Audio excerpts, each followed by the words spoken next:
Hello friends, VAG ऑडिओजमध्ये मी वैशाली तुमचं स्वागत करते. चला सुरुवात करूया ट्रू ब्युटी ऑफ लव्ह भाग 112. कथा डायरेक्ट 8 महिन्यानंतर सुरू होतीये. कथा सुरू करण्याआधी चॅनलला सबस्क्राईब केलं नसेल तर सबस्क्राईब जरूर करा. चला सुरुवात करूया आजच्या भागाला. दिवसा मागून दिवस जात होते. शंतनू आणि मीराच्यातला सुरुवातीला असणारा प्रेमाचा बहर आता ओसरू लागलेला. शंतनू आता हळूहळू प्रसिद्धीच्या शिखरावर चढू लागलेला आणि त्याला पूर्वीसारखं मीराला वेळ देता येत नसायचा. असं म्हणतात, लग्नानंतर जसजसा काळ जाईल तसतसं पुरुषांचं प्रेम कमी होत जातं आणि बायकांचं वाढत जातं. हेच होऊ लागलेलं मीरा आणि शंतनू मध्ये. आधीची ती काळजी, तिच्या सतत पुढे मागे करणं हे कमी कमी होत चाललं होतं, कारण तो घरात कमी आणि बाहेर जास्त असायचा. अशा वेळी प्रेम अगदीच संपलेलं असतं असं नसतं, पण होतं असं की त्याच्याही प्रायोरिटी बदलत जातात. जे यशाचं शिखर काबीज केलंय त्यात त्याला टिकून राहायचं असतं. शंतनू सुद्धा तेच करत होता आणि त्या नादात बिझी होऊ लागलेला. आणि तिचं आयुष्य मात्र नवरा आणि घराभोवती फिरत असतं. तोच नवरा दुर्लक्ष करू लागला की मग तिला एकटं वाटू लागतं. काहीतरी चुकल्याची, हरवल्याची भावना निर्माण होऊ लागते. प्रसंगी असंही वाटतं की त्याच्या आयुष्यात दुसरी कोणीतरी आली नसेल ना, किंवा त्याची आवड तर बदलली नसेल ना. मीराचंही सेम हेच होत होतं. त्यात शंतनू पडला एक हँडसम मुलगा, ज्याचं यशाच्या शिखरावर जात असताना अनेक मुलींसोबत नाव जोडलं जात असायचं. मीडियावाले या गोष्टीचं तुंतुन किती ठळकपणे आणि 100दा डोळ्यासमोर वाजवतात हे माहितीये ना. पाहणाऱ्याला देखील तेच खरं वाटू लागतं. यार मीरा, लवकर कर ग, झाला का नाही नाश्ता, मला लेट होतोय. हो आले शंतनू, म्हणतच ती काहीच मिनिटात नाश्त्याची डिश घेऊन हजर झाली. आणि मीरा, काय ग, मागेच बोललो होतो माझं ते ब्लॅक कलरचं जॅकेट धुवून ठेव म्हणून, ते अजूनही तसंच कपाटात लोळतंय यार, मला लागत होतं आज. सॉरी, मी बघते, म्हणत ती लगेचच वर निघून आली. जॅकेट कपाटात येऊन शोधलं आणि मग ते खाली जाऊन भिजवलं. मशीनला लावायची तयारी करून ठेवली तोपर्यंत स्वतःच्या टिफिनसाठी गॅसवर असलेली भाजी जळल्याचा वास आला. तसं धावत येऊन गॅस विझवला. मीरा, मी येतोय. सॉरी, आज तुला सोडता येणार नाहीये कारण ऑलरेडी लेट झालोय. एवढ्यात मागून शंतनूचा आवाज आला. अरे थांब ना, 1 मिनिट.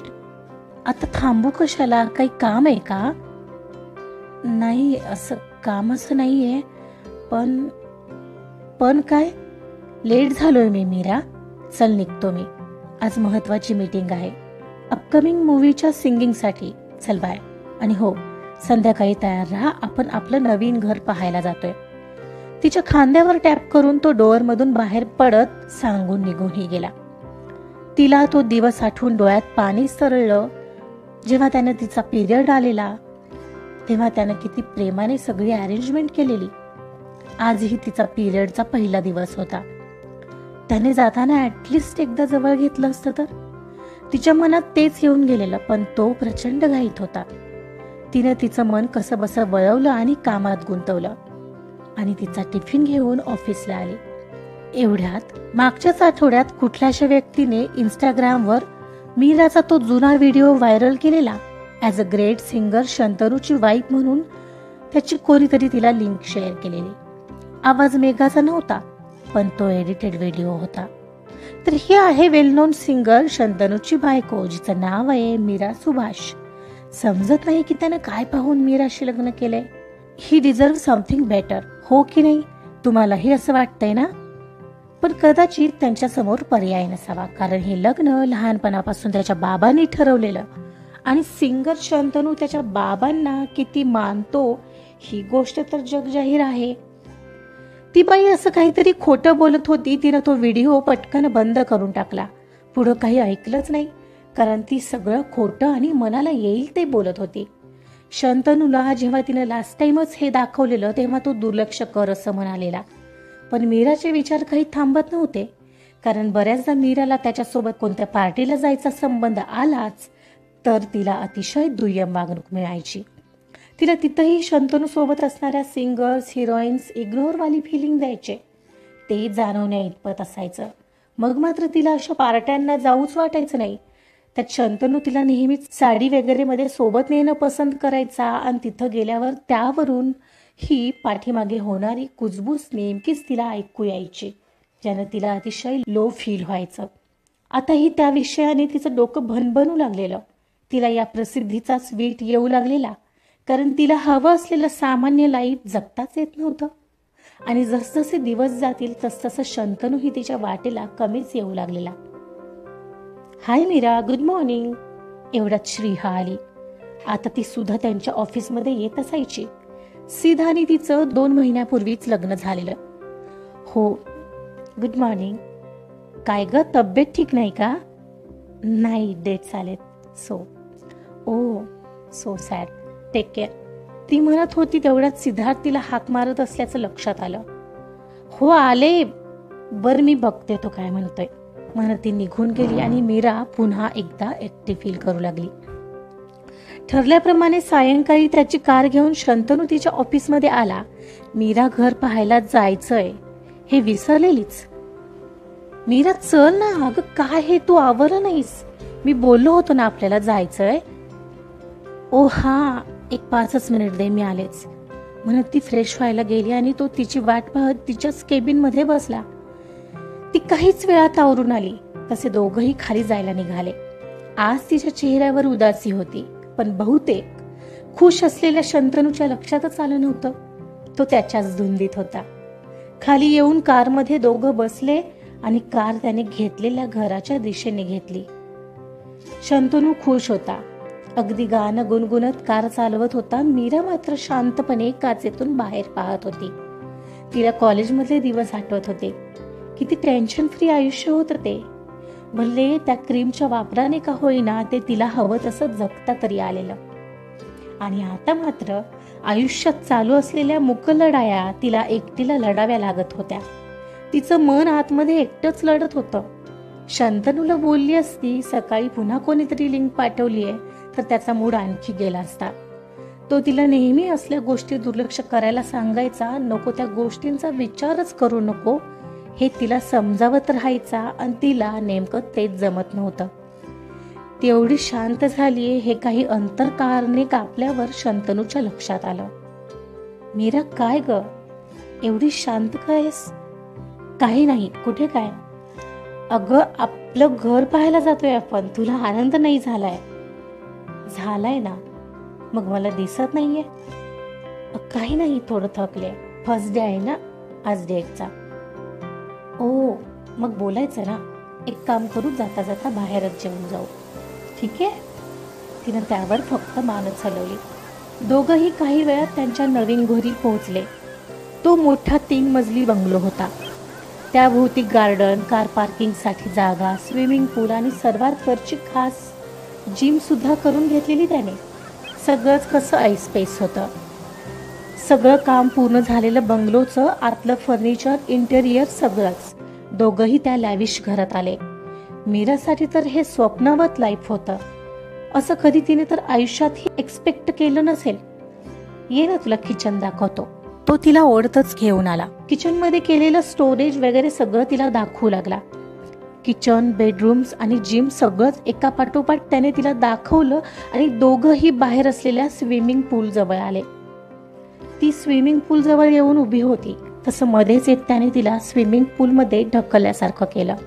ओ शंतनू, अरे काय? अनपेक्षितपणे असं केल्याने ती घाबरलीच होती.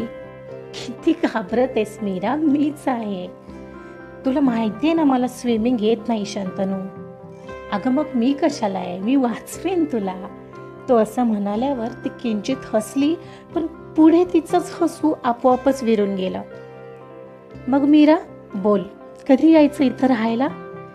तिला पाठीमागून घट्ट मिठीत घेत त्याने तिच्या मानेमध्ये चेहरा घुसळत विचारलं. तू म्हणशील तेव्हा. अगं मी तुला विचारतोय मीरा. शंतनू, इथे राहायला यावंच लागेल का? तिने असा उलट प्रश्न केला तसं त्याने तिला स्वतःसमोर ओढलं. का? हे असं काय विचारतेस मीरा? मग हे घर कशासाठी घेतलंय आपण? अरे म्हणजे एवढं मोठं घर आणि त्यात फक्त तू आणि मी. तसं तर तू जास्त करून तर हल्ली बाहेरच असतंस, म्हणजे मी एकटीच राहणार. मला सवय नाहीये रे एवढ्या मोठ्या घरात राहायची. ती ते भलं मोठं घर पाहत म्हणाली. अगं एवढ्या मोठ्या घरात तू एकटीच कशी असशील? आणि आपण परमनंट सर्वंट ठेवू ना. डोंट वरी यार मीरा, माझं हे ड्रीम आहे. तू यार असं नको ना बोलूस. सॉरी, असं नव्हतं मला म्हणायचं शंतनू. तुझं स्वप्न ते माझं. तू म्हणशील तेव्हा येऊ. ओके, मग पुढच्या आठवड्यात वास्तुशांती आणि पूजा वगैरे करून घेऊ आणि येऊ इकडे राहायला. ओके, मीरा म्हणाली. खरं तर मीराच्या मनात इकडं राहायला यायचं या विचारानेच थोडी भीती निर्माण झालेली. पण शंतनूला ती कसं बोलणार होती? कधी कधी तो 8-8 दिवसांसाठी बाहेर असायचा. अशा वेळी तिला त्या घरात एकटं राहणं काय वाटेल हे त्याला सांगणं म्हणजे अवघडच होतं.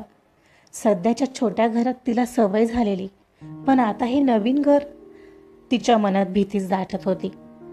चल ना निघूया आता, खूप तयारी करायची यार. पुढच्या आठवड्यात कोणता चांगला दिवस आहे ते पाहून घेऊ आणि मग तू आपल्या सगळ्या फ्रेंड्सना, तुझ्या आईबाबांना आणि स्वरालाही कळव.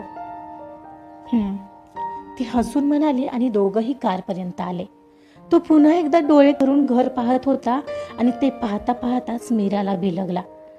आज आणखी एक स्वप्न पूर्ण झालं Meera. I am so happy. I love you यार. I love you too. Congratulation Shantanu. तुला सुद्धा कॉंग्रॅच्युलेशन स्वीट हार्ट. तिच्या गालावर किस करत तो तिचा चेहरा न्याहाळू लागला, पण त्यावर ती खुशी दिसत नव्हती. त्याला आठवलं तिचे डेट्स आहेत.